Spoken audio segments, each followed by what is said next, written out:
সংস্কার বিষয়টি কোনো ষড়যন্ত্র কিনা প্রশ্ন বিএনপির ভারপ্রাপ্ত চেয়ারম্যান তারেক রহমানের। তিনি জানান, আজ থেকে ২.৫ বছর আগে রাষ্ট্র কাঠামো মেরামতের জন্য ৩১ দফা সংস্কার প্রস্তাব দিয়েছে বিএনপি। সে সময় বিএনপি ছাড়া কেউ সংস্কারের কথা বলেনি। তারেক রহমান বলেন, সব শহীদদের আত্মার শান্তির জন্য নতুন গণতান্ত্রিক সরকার গঠন না হওয়া পর্যন্ত সংগ্রাম আন্দোলন অব্যাহত থাকবে।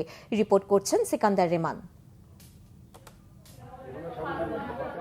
বিচার বহির্ভূত হত্যার শিকার ফেনীর সোনাগাজী উপজেলা যুবদল নেতা মোহাম্মদ মাসুদের পরিবারকে নতুন বাড়ি উপহার দিয়েছেন বিএনপির ভারপ্রাপ্ত চেয়ারম্যান তারেক রহমান। পরে সোনাগাজী পাইলট হাই স্কুল মাঠে অনুষ্ঠিত সভায় ভার্চুয়ালি যুক্ত হয়ে বক্তব্য দেন তারেক রহমান। শিক্ষা, চিকিৎসা, বিচার বিভাগ, কর্মসংস্থান সহ সব ক্ষেত্রে উন্নতির জন্য গণতান্ত্রিক সরকারের প্রয়োজনীয়তা উল্লেখ করেন তিনি। বলেন, আগামী দিনে দেশ যাতে সমৃদ্ধির পথে এগিয়ে যেতে পারে সেজন্য ৩১ দফা ঘোষণা করেছে বিএনপি। সংস্কার করে এটি কি কোনো ষড়যন্ত্র কিনা? যদি সংস্কার করে এই বিষয়টিকে যদি দীর্ঘায়িত করা হয় তাহলে দেশের সমস্যা বাড়বে।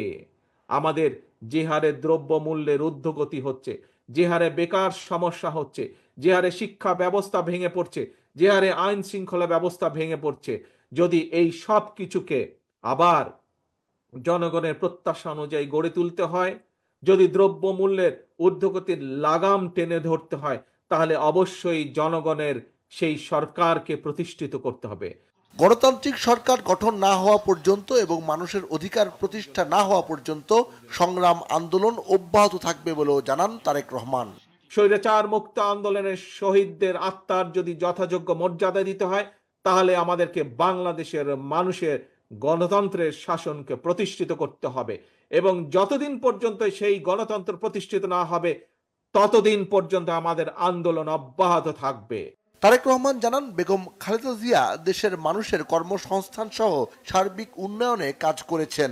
খাল খননের মাধ্যমে খাদ্য উৎপাদন বাড়িয়েছিলেন শহীদ রাষ্ট্রপতি জিয়াউর রহমান। বহুদলীয় গণতন্ত্রের প্রবর্তন তার দূরদর্শী চিন্তার ফসল। আপনাদের সকলকে, এই সকল অনুচরদের বিরুদ্ধে আপনাদের সকলকে সজাগ থাকতে হবে। সিকান্দার রেমান, বাংলাভিশন, ঢাকা।